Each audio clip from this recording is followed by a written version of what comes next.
What's going on, guys? jblader 111 here, back again doing another video on the Mylithical SMP server hosted by MapBlaze101, and it is episode 5. So to start off the episode, I figured I would review a little bit of what we did in the last episode, and I'm here, by the way. I'm back here. This skeleton farm is super efficient, and so it actually takes a long time to go through all these guys, and as you can see, I'm getting quite a few levels, so I'm looking forward to enchanting pretty soon.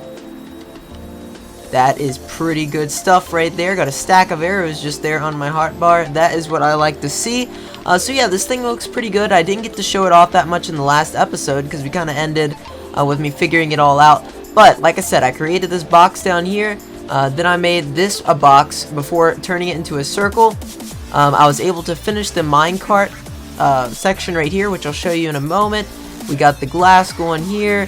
The mobs go down and our mob evaded up by having a sign and then a water block and a sign, so they're going to go up about 20, I think it was 25 blocks, but I can't remember the number on top of my head. Like I said, this isn't a tutorial. I said that in the last episode. There are a lot of videos out there with stuff like this.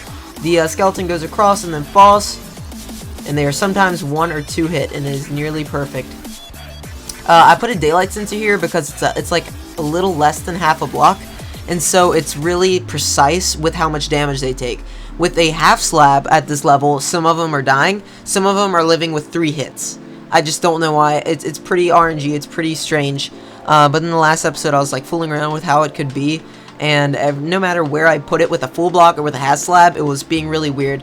So I looked up a few tutorials and a few Reddit posts and stuff, and they were using daylight sensors, and yeah, daylight sensors are a lot more consistent. And then, like I said, I was going to run the chain of hoppers, so putting in the middle wasn't really that big of a problem.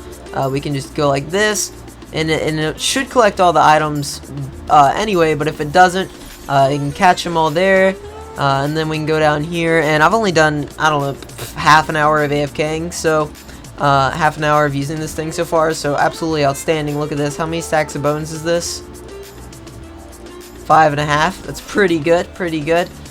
So over here I got the enchanting table, probably not permanent, it's just the one from up there, so yeah, it's probably not permanent. It may end up being decently permanent, depends how many people use this thing. I imagine most of the guys in the town are going to want to use it, so they're going to have to share it. And then over here, what I was working on right before I started the episode was I was going to put a few chests here just for mass storage, so only bones. Arrows I'm going to eventually just going to throw out because I'm going to have way too many, and to be honest, your goal is to get infinity, and once you get infinity, you need 1 arrow. You need 1 arrow. However, I will be holding on to a few of them because we're going to be getting new arrow types in 1.9, so I'll need those arrows to craft that and to trade with villagers. So, I mean, it's not a bad thing and by any means, but I was going to put those there for some mass storage, and then maybe we can put an upside down stair or something there so that we can still open that. So let me craft one of those real quick. But yeah, I felt like in the last episode I was like, yep, we have a square room, and look, it's almost done. So I figured I'd go over that. But the actual, you know, design of this is pretty straightforward. I mean, they get funneled into a block down there, they get carried up, they come over, and they get dropped off. Pretty straightforward. I think you guys can follow along if you want to follow along in your own world or on your own server.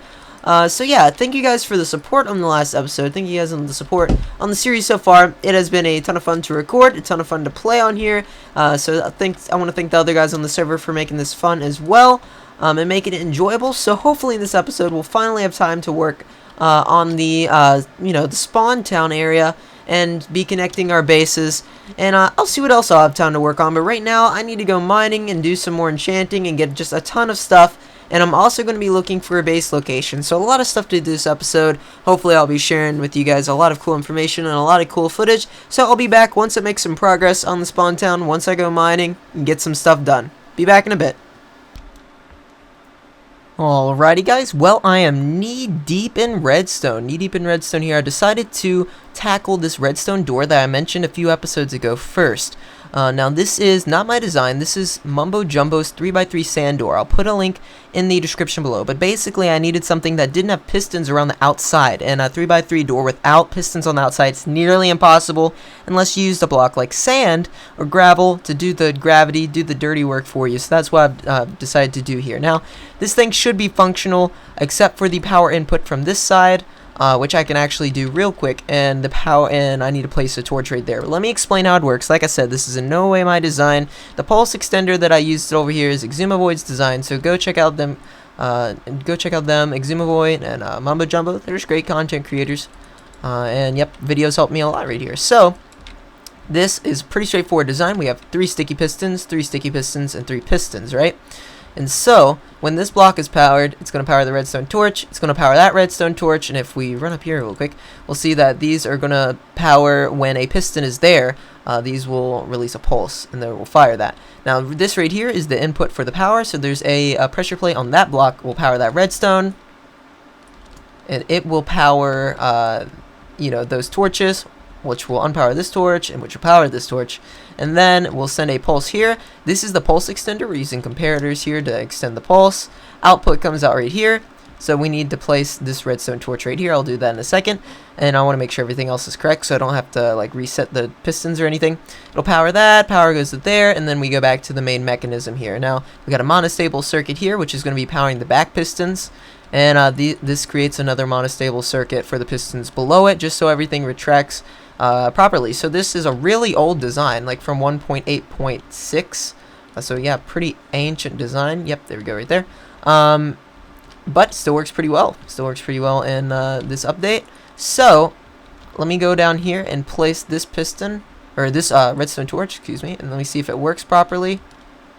That looks correct.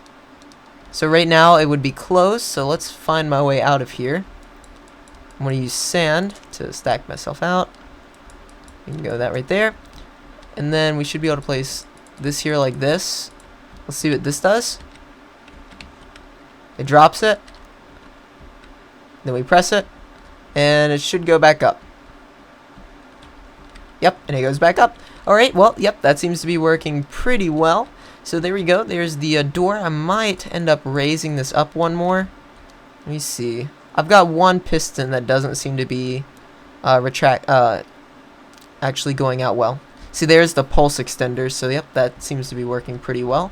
And I need to do the input for the other side. We can go on through, and then it'll close. So that's pretty straightforward. I got one piston that's not working correctly. So let me go find out what that problem is, because all 3 of it should be raising up 3 times, not 2. So yeah, I got a problem down here. Let me check this out. Okay, I just made a really simple mistake. Let's see, which block is it? The block that redstone torch is on right there. There has to be a redstone torch coming out of that, and then a block, and then a block like that. And then there's got to be, I'm in the other monitor, there's got to be a repeater facing into... Let's see if I can get up there. This is the hard part about doing redstone and survival, is getting the places. It's got to be a repeater here. Yep, that's correct. Let's put that sand back. And then with it pointing into a block, so this is powered. This is the row that's not being powered right here. That is correct now. Okay, so now if we go back and try it again, it should work. There we go. There you have it, folks. It works correctly now. I feel like I've actually done something, but all the credit to those guys, Mumbo Jumbo and Exuma. Yep, I was able to combine their 2 things. Now, if you go watch Mumbo Jumbo's tutorial, one thing you want to watch out for is this door is now directional, so it has to face east or west. If we hit F3, it'll say facing west. So it works because we're facing east, we're facing west. It will not work if you're facing north or south. And it will also not work if you use a button. If I did not have the pulse extender here, it would not work. So that's something very crucial to keep in mind. But I couldn't be more pleased with that. Look, oh man, that is so good. So now we can just set in here, nothing can get to us. I have this here just in case I want to, if I come in from that direction, I don't want to walk around the front. But yeah, that works extremely well. All I need to do is add another pressure plate right here. I think this block right here is the block I want to add it on. We had a wooden pressure plate right there, and then yeah, we should be good to go. And I just gotta tie this signal back into the signal over there, so let me do that real quick. So if you're wondering how I'm going to tie this in, it should be really straightforward.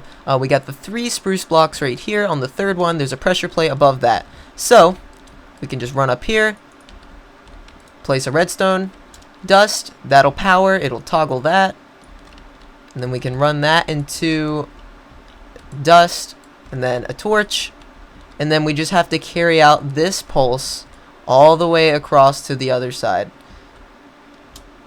So we can place this here. Oop, nope, one more block up there. Carry this over. Let's go ahead and throw a repeater right here just so we can get some more distance on it. That wouldn't be the best place to do it. Or what else we could do is just use like a poor man's repeater and just put a block down and then a redstone torch. Carry this out.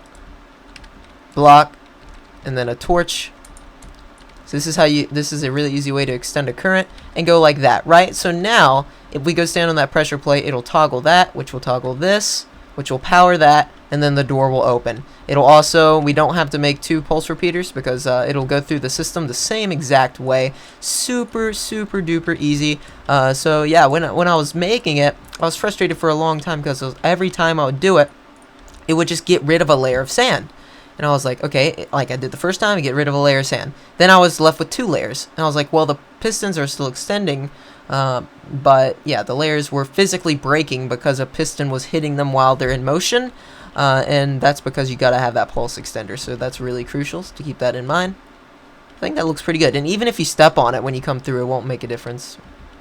It should work from this side too. That is fantastic. So, what else I'm going to do this episode? Well, let me think for a little bit. One thing I definitely want to do is clean up this area a little bit and extend this road a little bit more. I did extend it here, but I do want to get it like maybe through this mountain, or at least get a turn so we can turn towards Mac's place. That's my goal for that. But here on the house, I want to add a music thing for whenever you open this door. So I just run a redstone line off of it, and then I want a note block song to play.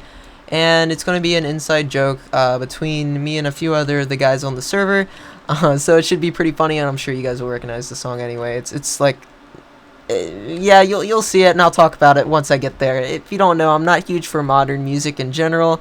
I kind of like old time music, but you know, we can give it a shot anyway. All right, so I'm gonna get some note blocks down, and yeah, let's try that out. Be right back.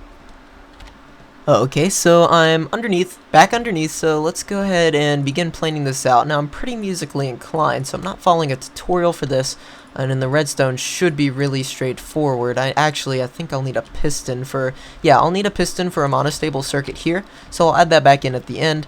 But let's see, I don't have too much space, so I gotta be really careful. Monostable circuit into piston, okay, so I want it to make a piano noise first, so we're gonna space these out like so, and then like this, right? Okay, so I should be able to just use a button for right now, and then go like, does that power it? No, it's got to be redstone dust before it. Okay, let's do it like this. No, I can set a button right here now. I forgot.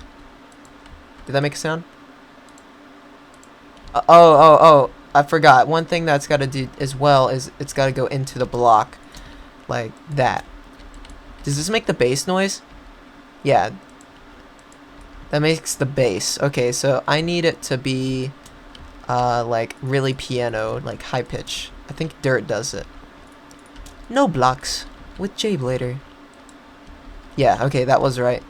Okay, so let me run a few of these and figure out the tune in my head, and then we'll take it from there. Alright, be right back. Using dirt to build. Never thought I'd do that very often. Guys, I did it, and I feel horrible. Okay, so disclaimer, yeah, I don't own a song, blah blah blah, but YouTube, besides the YouTube disclaimer, we just like the people in my friends group, we just joke around, and honestly, I think the song is pretty catchy and it's pretty dang hilarious. Like, there's so many memes of it. Like, you just gotta love it. You just gotta love the song. It's pretty hilarious.